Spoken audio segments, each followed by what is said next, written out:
नमस्कार, उत्तराखंड 360 न्यूज़ में आपका स्वागत है। मैं हूं मदन मोहन सती। उत्तराखंड में अगले साल चुनाव हैं, लेकिन चुनावी बिसात अभी से बिछाई जाने लगी है। पार्टी के विधायक से लेकर मंत्री तक क्षेत्र का दौरा कर रहे हैं। वहीं लोकार्पण और शिलान्यास की परंपरा भी निभाई जाने लगी है। देखिए रिपोर्ट। उत्तराखंड में अगले साल चुनाव हैं, लेकिन सियासी गूंज अभी से सुनाई देने लगी है। दोबारा जनता से विधानसभा का टिकट चाहिए, लिहाजा पार्टी नेताओं से लेकर बड़े मंत्री तक जनता के बीच में नजर आने लगे हैं। अल्मोड़ा के कटारमल पहुंचकर राज्य के पर्यटन मंत्री ने बड़े सपने दिखाए और कहा कि सरकार स्वदेश दर्शन की योजना को बढ़ावा देगी। उन्होंने वहाँ कई योजनाओं का लोकार्पण और शिलान्यास भी किया। कटारमल का लोकार्पण हुआ है और मुझे बहुत खुशी हुई कि यहाँ जो लोकल पत्थर को लेकर के यहाँ लगाया गया है उसका समावेश किया गया है आर्किटेक्ट के अंदर, और ये पूरा पर्वतीय शैली के अंदर बना है। ये बहुत ही प्रसिद्ध जगह है, सूर्य का मंदिर है, और हमारा ये प्रयास होगा कि इसको हम मानचित्र पे लाएं। नवग्रह सर्किट में सूर्य केंद्र होता है, तो अतः सारे पर्यटक यहाँ आएंगे और निश्चित रूप में कटारमल में भगवान सूर्य का दर्शन करेंगे। राज्य के पर्यटन मंत्री के मुताबिक प्रदेश सरकार ने पर्यटन को बढ़ावा देने के लिए थीम बेस्ड योजना बनाई है, जिसके तहत नए डेस्टिनेशन विकसित किए जा रहे हैं। सतपाल महाराज के मुताबिक राज्य सरकार पौराणिक मंदिरों को एक सूत्र में जोड़ने का प्रयास भी कर रही है। जो खाली मंदिर है उनमें भी हमने कहा है कि प्रतिमाएं रख कर के पूजा होनी चाहिए। उत्तराखंड का कोई भी मंदिर खाली नहीं होना चाहिए, उसमें अर्चना, पूजा अर्चना, ध्यान इत्यादि होना चाहिए, क्योंकि मंदिर का ही मतलब होता है मन के अंदर जाना। तो ये सब को लेके हुए बहुत प्रसन्नता है। वहीं राज्य के शहरी विकास मंत्री मदन कौशिक ने हल्द्वानी के सर्किट हाउस में अधिकारियों के साथ बैठक की। उन्होंने अधिकारियों को निर्देश देते हुए कहा, जिन मामलों का निस्तारण जिला स्तर पर किया जा सकता है उन्हें जिला स्तर पर ही निपटाया जाए। वहीं जो मामले शासन स्तर के हैं उन्हें तीव्र गति से शासन को भेजा जाए। मदन कौशिक के मुताबिक प्रदेश सरकार की कोशिश है कि आम आदमी को किसी तरह की दिक्कतों का सामना नहीं करना पड़े। जो इस बीच में पांचों बैठक में कुछ समस्याएं आई, जो जनता को लेकर या जन समस्याओं को लेकर हमारे कार्यकर्ताओं ने कुछ विषय मुझ पर रखे, उन सबको मैंने आलाधिकारियों से बातचीत करके जिला स्तर के सारे काम उनको कहिए निपटाइए, शासन स्तर के काम में शासन स्तर पर करा के भेजूंगा।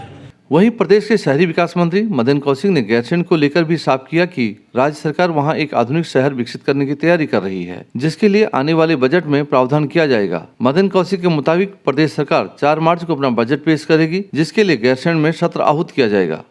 गैरसैंण आज आप देखेंगे जो जन भावना है उनके अनुरूप एक आगे बढ़ता हुआ शहर है, और मुझे उम्मीद है कि आने वाले समय में गैरसैंण उत्तराखंड राज्य का एक आधुनिक और सबसे बढ़िया और अच्छा शहर बनेगा।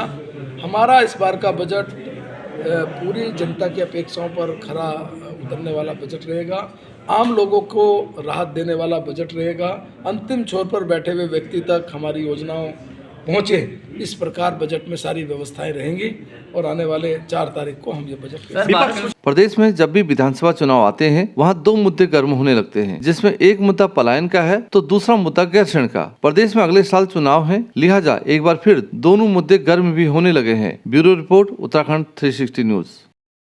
हल्द्वानी के गोलापार इलाके में इन दिनों बाघ का आतंक छाया हुआ है।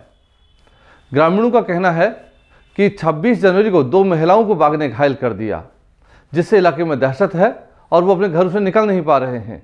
उन्हें वन विभाग को एक ज्ञापन भी सौंपा है। देखिए रिपोर्ट।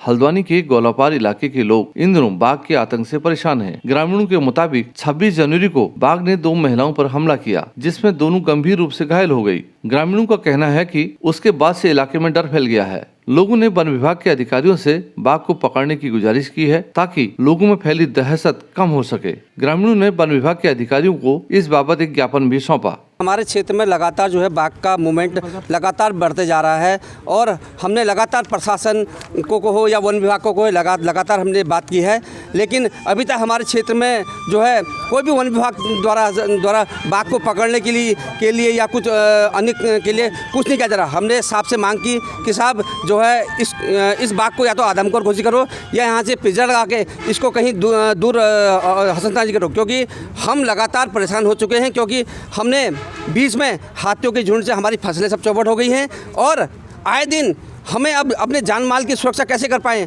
कल हमारे क्षेत्र में जो है कल 2 कुत्तों को जो है बाघ उठा के ले गया है, और बीच में 2 गायों को मार दिया है, और परसों महिलाओं को घायल कर दिया है। तो सर हम बहुत परेशान हैं। उधर अधिकारियों का कहना है कि उन्हें ग्रामीणों की शिकायत के बाद बाघ को पकड़ने के लिए टीम को आदेश जारी कर दिए हैं, जिसके बाद से इलाके में लगातार गश्त की जा रही है। वन विभाग के अधिकारियों के मुताबिक कई बार बाघ अपना क्षेत्र बदल लेते हैं, जिससे वे कई दिनों तक नजर नहीं आते हैं। वन विभाग के अधिकारियों के मुताबिक वे उस बाघ के मूवमेंट को ट्रेस करने की कोशिश कर रहे हैं। ग्रामवासी यहाँ पर आए हैं और उन्होंने मुझे ज्ञापन दिया हुआ है। ज्ञापन में उनका मांग है कि इसको जो है हमें बाघ के उससे आतंक से जो है हमको छुटकारा दिलाया जाए। इस संबंध में मैं आपको बताना चाहूँगा कि जो 2 महिलाओं को घायल किया था, उनको जो है घायल को जो एक्सग्रेशिया दिया जाता है वो तो दिया जा चुका है। और इसके अलावा मैंने सुशीला तिवारी हॉस्पिटल में जहाँ इलाज चल रहा है उनके मेडिकल सुपरिटेंडेंट साहब से भी रिक्वेस्ट किया था, तो उन्होंने इनका इलाज जो है फ्री कर दिया है।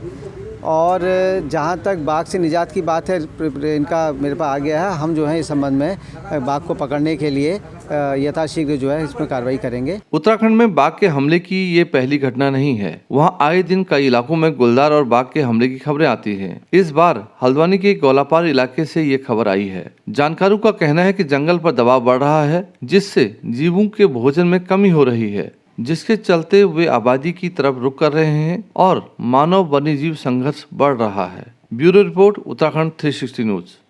अयोध्या में राम मंदिर के निर्माण के लिए इन दिनों राम मंदिर ट्रस्ट दान मांग रहा है।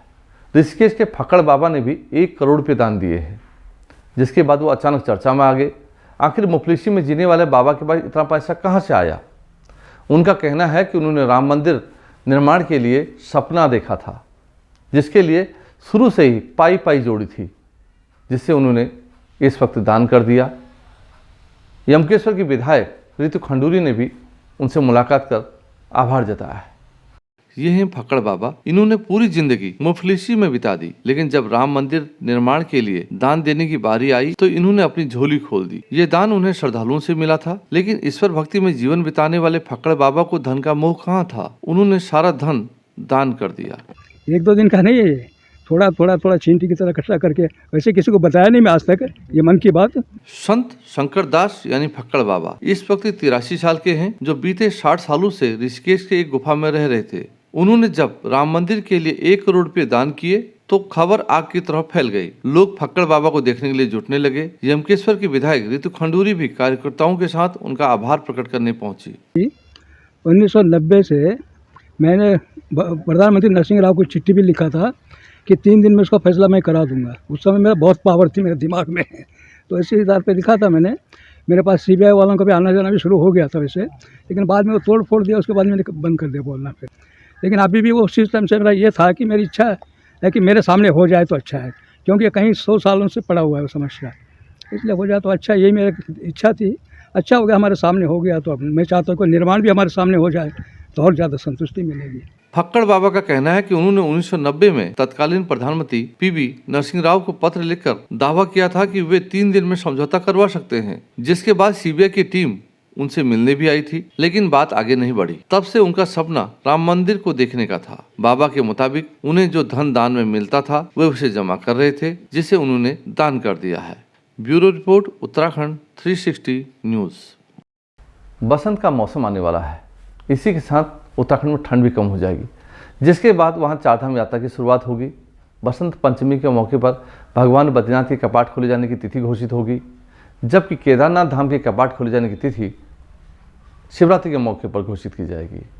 वहीं अक्षय तृतीया के मौके पर हमेशा की तरह इस बार भी यमुनोत्री धाम और गंगोत्री धाम के कपाट खोले जाएंगे। देखिए रिपोर्ट।